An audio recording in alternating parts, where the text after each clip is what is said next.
remember that plugins, every single plugin, you have to manually tell it what you want to automate from the buttons available to you. Because there's so many different companies that make plugins, third-party manufacturers, companies other than Avid. And there are ones that are about to make plugins next week, like new ones, I guarantee it. And then the week after, and then next month, and then for Christmas, and for whatnot, New Year, and NAMM, and all these shows. And so there's no way to know all that stuff. There's no way to actually embed it into the flow of the console and just be like, we're ready for all 3,000 million plugins that exist in the world. Yeah. Like, that's just too much. So you have to go into each plugin and say, look, I want to automate this button. I want to automate that button. I want to automate all the buttons or just 2 buttons. You just have to do that manually, and then it shows up as a traditional track display. So you can do this a couple of interesting ways. At the top of the plugin window, right, you have this automation area here. That's what auto stands for, is automation. Right? And you have this little top button, which is the automation enable plugin automation enable window.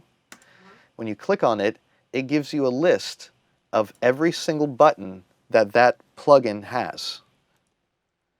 And then you choose which of those buttons you want to add to the right side lane, which means that it's now available for automation.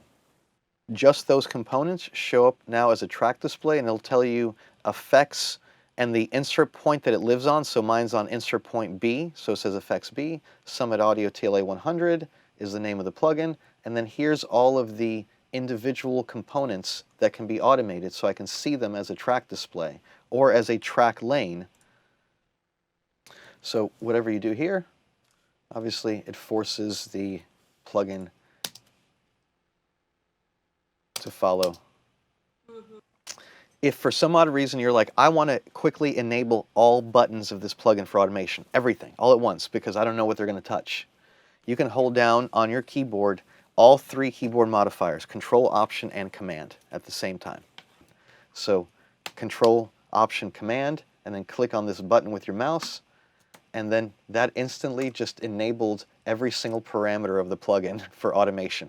And it does it in reverse too, so if I go back and I'm like, oh, I should take that off, I shouldn't all be there, Control, Option, Command, and click on the plugin automation enable button, and now it instantly removes everything.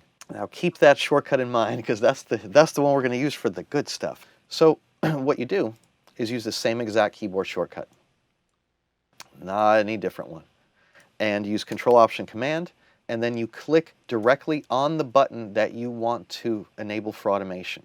So if I want to say, oh look, I want to bring up this noise button and automate it to move in time, and this ring button over here, and the oscillator mix, right? Control, Option, Command on the keyboard, click with your mouse on the button directly, and it will give you this little drop down that says Enable Automation for, and then in quotes it'll put whatever the actual name of that parameter is according to the software.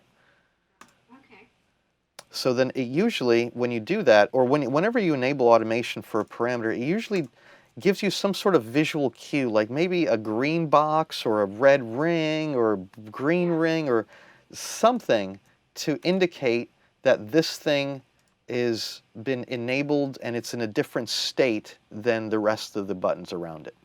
Yeah. So, and the same keyboard shortcut to disable it if you don't need it anymore. Control, Option, Command, and disable or enable.